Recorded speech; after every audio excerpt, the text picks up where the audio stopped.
Hi guys, welcome back to my channel. My name is Tess if you're new here, and if you're not new here, thank you so much for coming back. If this outfit looks familiar, I am filming this intro the same day I'm filming the day 1 of Testtober, so apologies for that. But today is day 3 of Testtober, technically October 5th you should be watching this. And that means today is a doll custom video, which I am very excited for. Spoiler alert, I'm filming this after I made the doll, and this video right here, this is the best doll I've ever made in my entire life. So I recommend watching to the end because I'm just so proud of it. Every day I wake up and I come into my room and I pick up the dolls. Spoiler alert, there's 2 or 3 depending on how you look at it. And I look at them and I just can't believe I made it. This video was an idea that I had in my head. I added Smile 2. Did I even say what movie today was? It's Smile 2. Smile 2. Anyways, I look at it and I'm like, I can't believe this idea that I had in my head worked. It was such like, I was thinking about making this as a doll custom and I was like, oh, like logistically, I don't know how I'm gonna do that. And then I figured it out somehow and I'm so proud of it and I can't wait for you guys to watch it. But I will say this video, I guess, is a little bit of a spoiler warning if you haven't seen Smile 2 yet. The dolls are the last scene of the movie. So if you've not watched Smile 2 yet, pause this video, go watch Smile 2, then come back. Well, watch Smile 1, then Smile 2. And then come back. And also, like, the teensiest trigger warning for this doll, it's a little gross looking. Every person I've sent this doll to, like friends I'm texting pictures to, has been like, that is very hard to look at. That's disgusting. Wow, so good. Never want to look at it again. So if you don't totally love looking at gross things, maybe this doll isn't for you. I'll see you in the next one. Don't be sad. I'll miss you. But anyways, what a weird intro. I'm just so excited to get into this doll custom because I'm like, look, they're right over there. I'm so proud of how they turned out and I just can't wait to show you guys the process of making them. So happy day 3. Go tag me in your smile creations. Go follow me on Letterboxd. I follow everyone back. I would love to see your reviews of the movies. And I think that's everything. So let's get into the doll custom. So for this doll custom, I'm going to need 2 Cleo Denial dolls, and that will make more sense in the future. But if you are someone that has a hard time watching someone cut up and chop up older Monster High dolls, please look away. This doll was sent to me in a box of very old and used dolls, and the person requested I use it for doll customs. It has no clothes, it's beat up, it needs a new life. I am so sorry. And I wish I could even say I'm doing her justice with what I'm turning her into, but when you see the monstrosity she is becoming, oh my god. Anyways, I'm just chopping all of their hair off as close to the scalp as possible.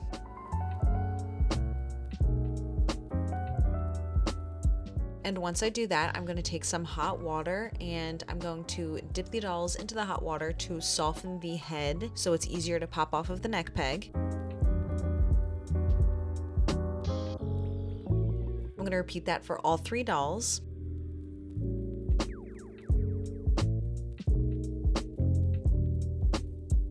And once I have their heads off, I'm going to use a flathead screwdriver to scrape against the inside of the plugs on the inside of the head, and then use pliers and tweezers to remove those plugs. With the newer dolls, the hair is melted, thanks to some comments that informed me about that. So they're much easier to take out, but I know the older doll, they use glue, and that's gonna be a little bit more of a nightmare to get all the hair out. As you can see, it's like a giant sheet inside the head.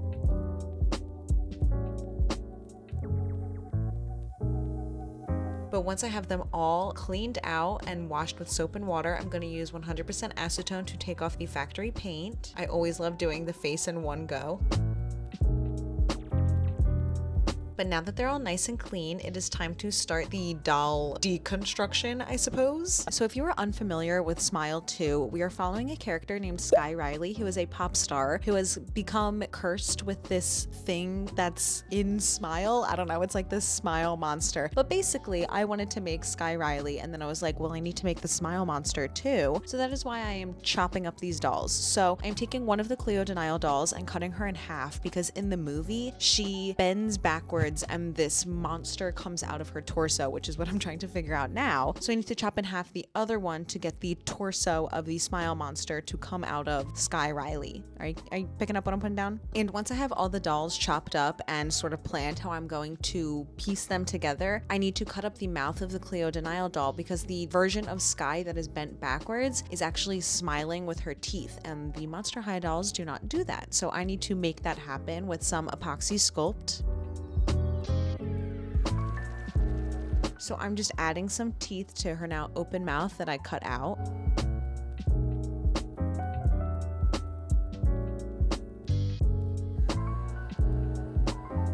And now to tackle the texture that is sculpted into her legs. Every time I do a doll custom, everybody asks me why I prefer to use Draculaura's, and it is because she is the most simple doll base, whereas Cleo Denial, her legs and arms have these like bandages sculpted into them. So my first idea is to use the leftover epoxy sculpt that I had mixed and try to fill in the gaps of the bandages, but I will revisit this later once it is dry, because now I'm going to switch over to sculpting her hair. In a previous doll custom that I did a doll that had short hair, and I decided to sculpt it instead of plugging it, and I really loved how it turned out, and you guys did too. And because Skye has a short little pixie cut in this movie, I'm decided I'm going to use the sculpting technique for her hair, and I really love how it turned out. And now that the legs and arms are dry, I decide to sand it as smooth as possible, and this works a little bit, but I will revisit it later and it ends up not being an issue. But now I'm taking some glue and I'm going to try and piece together these body parts to get the shape of the body that I am looking for. I'm going to pop off the arms because I need to make the monster's arms very long. So I'm just using some wire and glue, and I'm going to glue them into the armholes that are now made. By chopping off these little bits, I will have an easier time attaching the ends of the arms to the wires.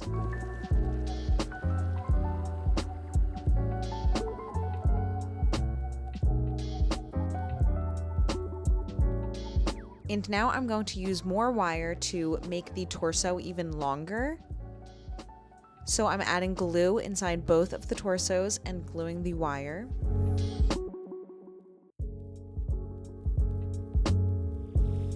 And this smile monster has quite the smile, you could say. So I need to chop off the bottom half of the jaw of the head of the smile monster because I'm going to be having to sculpt a much larger mouth. But I'm going to hang on to this jaw piece because I will need it.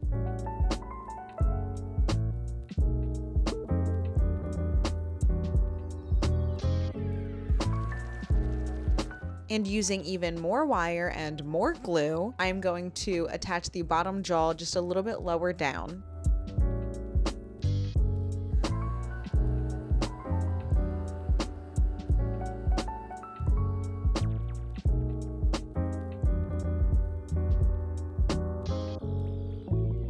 And now using more epoxy sculpt, I'm going to be rebuilding the hole that is in Skye's stomach from where the monster is coming out, and I'm going to use some clay tools to make it look a little bit more fleshy and like guts and like she really was ripped in half.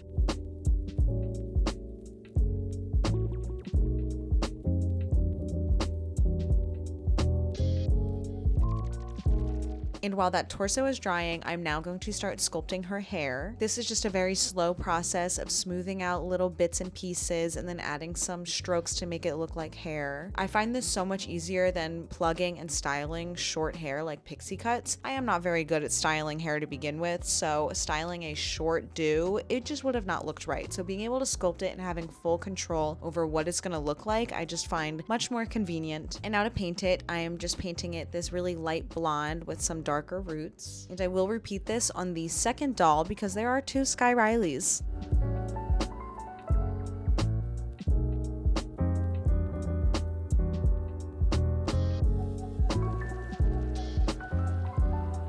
And now to start tackling the smile monster, I am just using epoxy sculpt to fill in all of these empty areas now so I have a more like solid base to start sculpting on top of. And I'll be honest, I am totally winging it. I have never made anything like this before, so I'm just trying to smooth it out and come up with a game plan. So this monster has basically no lips, all gums, a million teeth, giant bulging eyes, and about 1,000 smiles. So I'm just slapping on some epoxy sculpt and molding it and making it to what I need it to be so I can have something to work off of.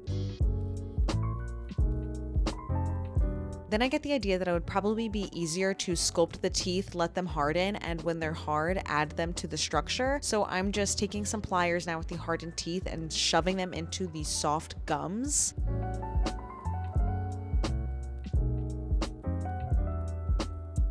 And it works for the bottom jaw, and the top jaw I hate, so I rip it off.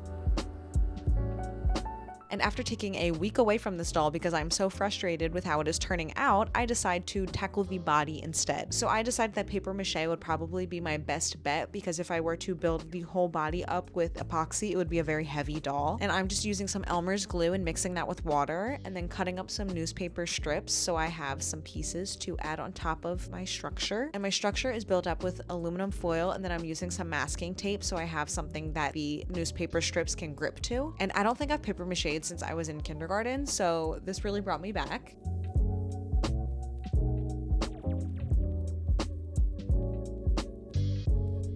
Once the papier-mâché is dry, I will go back to the epoxy sculpt to add more of the details in his texture. I suppose he's very lumpy.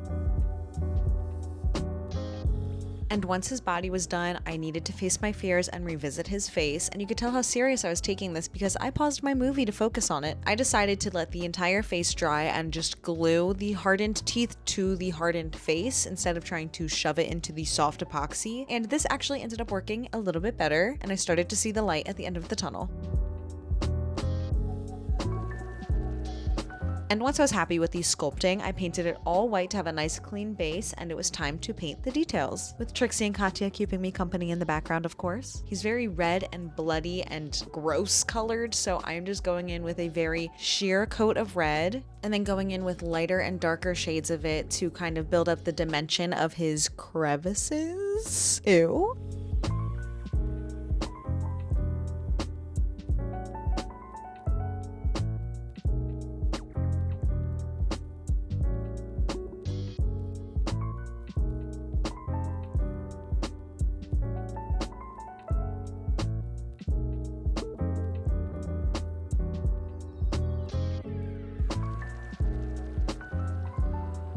Painting his mouth was super fun. I loved painting all of his tiny little teeth. It reminded me of painting figures for like D&D or Warhammer.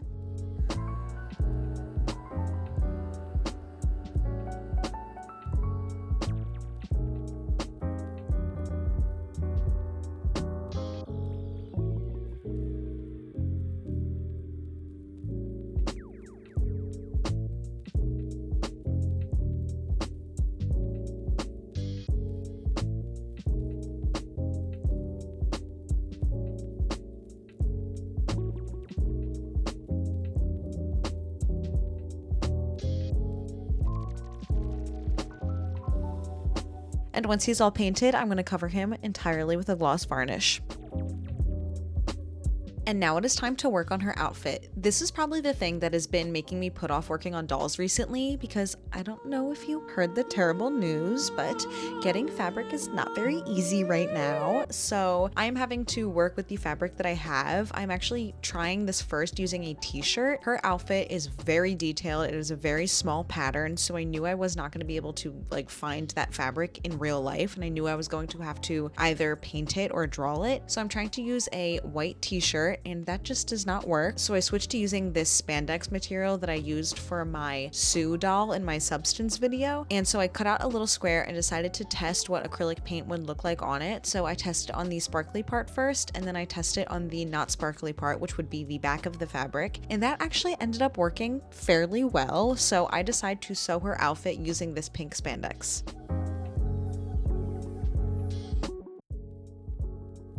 And I'm sewing it good side out because I'm using the bad side as the outside.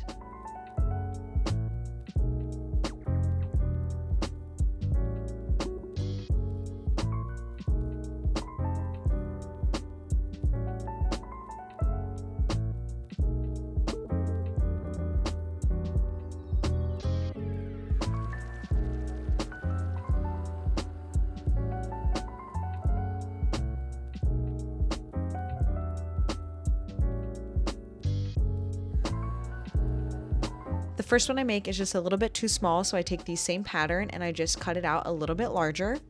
And her outfit has these structural fins on the side of her body, as well as like a built-up collar. So I used some extra foam that I have laying around from my Wolverine doll that I made and glued them onto the outfit. And guys, I'd be lying if I said I wasn't feeling totally defeated about this outfit. I was feeling really overwhelmed about having to somehow make this outfit work without having the proper materials. And so I just decided to go ahead and start painting it, and whatever happened, happened. And it actually works out pretty well. So this is a very big trust the process moment. I'm using acrylic paint and just building up this really pretty gradient of yellow and blue because she's wearing this butterfly leotard type thing. And so once I get the gradient going, I also then paint her fins. I don't know why I'm calling them fins. They're hip things. And then go back to painting the outfit yellow and blue. It takes a couple layers to build up because this fabric is kind of like absorbing the paint. And it's also a lot of layers to make sure I cover up that pink entirely. And then I take a super fine detail brush and really water down black paint and start doing all these fine details. And this is when I start to finally see the vision come together, and I start to get really excited about how her outfit is turning out. I just can't believe a second ago this was a pink spandex leotard.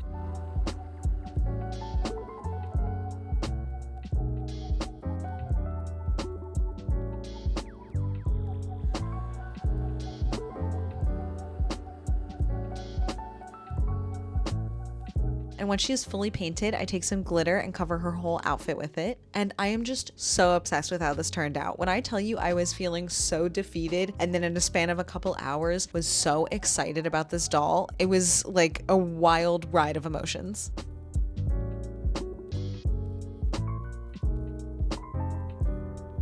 And remember the whole issue about the legs and the hands having the texture? Well, that all was solved because I remembered she's wearing thigh-high boots. So I'm just taking some Monster High shoes and chopping off these straps and the texture.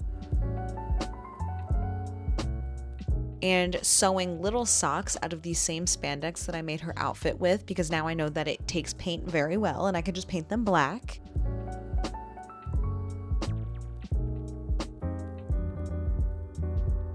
So I get these long thigh-high socks and I glue them to the soles of the shoes that I just chopped up. And I paint them black using acrylic paint.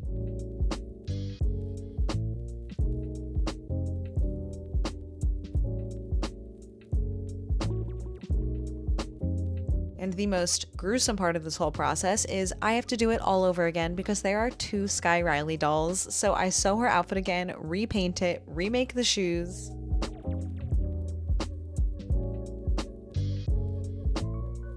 But now it is time to do the face. I like to use soft pastels, watercolor pencils, and acrylic paint. All of my dolls I seal repeatedly with Mr. Super Clear. I'll have that link down below, but it gives the doll a nice texture, so all of these materials grip to it very nicely. So I am just blushing her cheeks with some soft pastels. And then using watercolor pencils, I sketch out her eyes.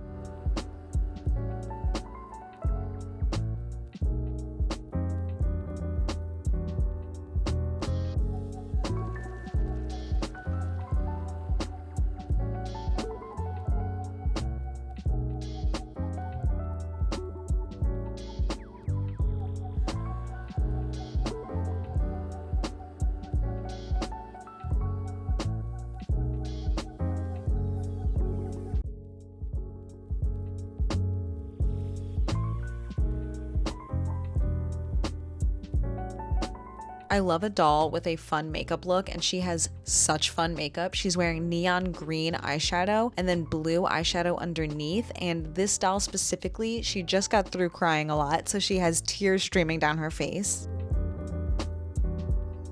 So I just used some really watered down acrylic to try and achieve that watered makeup effect.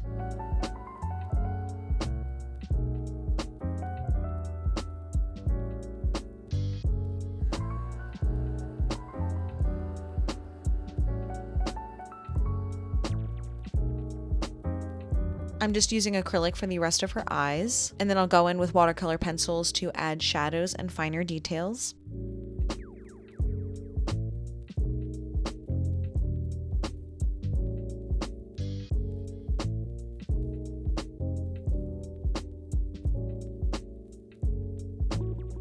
Just like I did with the outfit, I repeat the process of the hair and the makeup on the second Skye Riley doll, and would you believe it? We are done. Now I'm dancing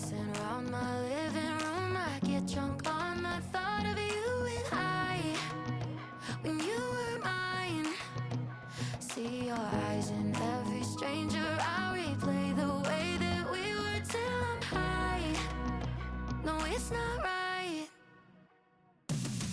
I miss you missing me like you used to, yeah, like you used to. I miss you kissing me like you used to, like only you do. You know the good things are never as good as the bad, and your love is better than anything I've ever had. Oh, I miss you missing me like you used to, yeah, like you used to. I know you're gone, and you probably just forgot me, yeah, you're moving on. But I can't let go, 'cause I'm still sleeping with the moments, lying with your ghost. Now I'm dancing around my living room. I get drunk on the thought of you and you're not mine. But I miss you missing me like you used to, yeah, like you used to. I miss you kissing me like you used to, like only you do.